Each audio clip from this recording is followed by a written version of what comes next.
We're going to talk about VA Disability and SSDI, which is your Social Security disability income. And between the two of these, there's substantial possibility that you could get close to, if not above, $100,000 a year in passive income. And it's tax exempt, which means that you would have to make like $120,000 a year to equal $100,000 a year after taxes. So you can have a pretty solid life with this. You can legally have VA disability income and SSDI income simultaneously. That's what the whole point of this video is. So first off, just to know the difference, VA disability is for service-connected disabilities, things that happened while you were in the military. Think about it through this lens. Think about the day before you went to boot camp. You're in high school or you're 25 or whatever. The day before you went to boot camp, think about how your body was, how it looked, how it felt, what hurt, what injuries you had, what mental stuff, like whatever. Like that version of you, and fast forward to the day you got your DD-214. Anything that is different, i.e. my knee sucks now and it didn't suck then, or my back hurts and it didn't then, is something that would be considered for service connection if you have the proper paperwork and documentation and everything else required in order to actually claim these things. Because if it changed while serving, then that theoretically is service connected. Now, SSDI, Social Security disability income, does not have to be things that happened while you were serving. So that means you could claim things that happened while you're working after the military, or if you held a job before the military on an SSDI claim. These are different agencies and different rules, but they work complementary to each other and can be held together.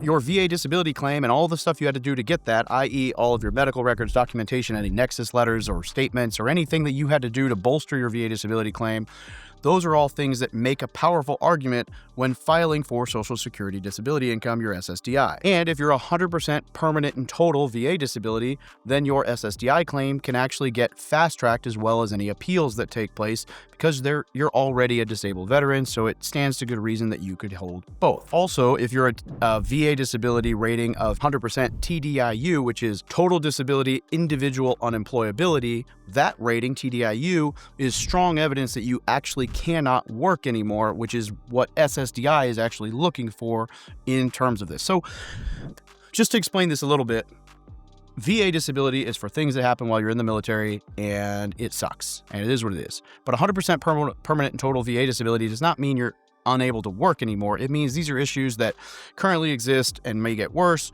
or presumptive issues, i.e. I was around burn pits and I might have cancer, and all these things bolster a rating that gets you compensated for your injuries, free medical, free healthcare, all that stuff, and a bunch of other veteran benefits as a thank you for taking one for the team. SSDI and TDIU are both versions of disability that are for people specifically who cannot work anymore. So you're claiming that XYZ is wrong and it stops me from being able to function enough to hold a job. That's what SSDI and TDIU are. Yes, you can have 100% permanent and total VA disability and still make good money, while TDIU and SSDI, you can't.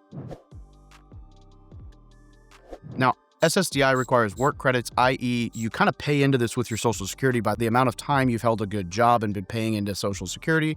And so that's part of what comes into this whole application. Now, your time in the military, those years of service actually count towards work credits for SSDI, so this will help you with that. But depending on how long you served, you may still need to show that you worked a job for a while as well to get to the minimum credits, and that changes every year, so we're not going to deep dive too much, but suffice this to say you can earn 4 credits a year through holding down a job, and if you have 20 credits, which is like 5 years of work in the last 10 years, then you're probably hitting all the wickets here. That said, you probably will need around 40 credits over your lifetime depending on how it works out in order to be eligible for the full amount of SSDI.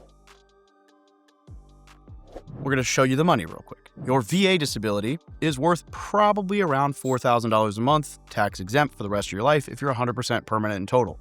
Mine is $3,947 a month, but if I was married, dependents is around $4,400, so it really kind of varies depending on your number of dependents, but you get the idea. Now, your SSDI is $4,000 a month, which again, tax exempt. So roughly the same ballpark here, which means you could double. So combined, this would be about $96,000 a year that you could pull in from SSDI and 100% permanent and total VA disability.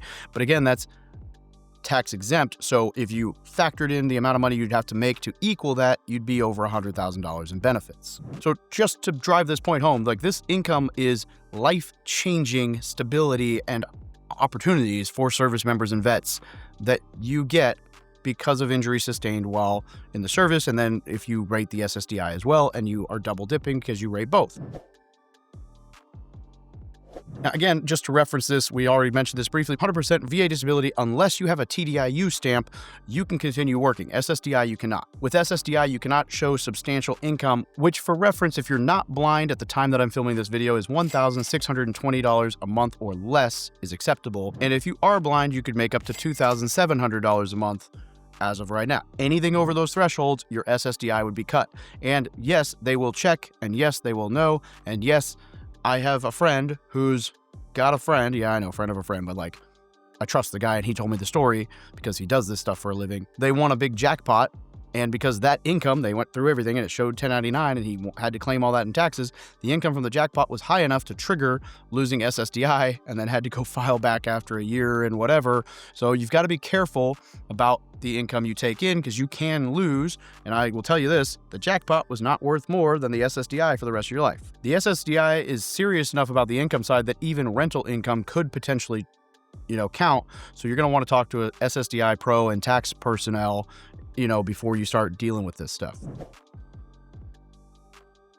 Being VA disability does not guarantee SSDI, and really nothing guarantees SSDI. You're going to have to file for this. There are going to be potential for refiling and appeals processes, and while you may get help faster as a disabled veteran, that doesn't mean that you're going to be guaranteed the answer you want. So the biggest piece here is medical evidence. You need to have strong supporting evidence of everything you're claiming so that you can show your case, because you need to be able to prove why you rate this benefit. If you're a disabled veteran filing for this, go get all your medical records and nexus letters. Go to SSA.gov, Social Security Administration.gov, and look at your work credits that are filed in there. You may have to do some work to get access into that site, but you can find this information. File your SSDI claim and any appeals that may be needed. And if it's a really complex case, I would talk to a professional or an attorney to seek help on this matter. So look, we'll have a link down below for some professionals that can help you with this. Go ahead and click through if you've got issues or questions regarding either your VA claim, your SSDI claim. And this could even be the case if you're getting close to leaving the military and you haven't fully filed yet. We want to help you guys maximize your benefits. And while I will tell you this right now, we're ethical and we have absolutely no place in our hearts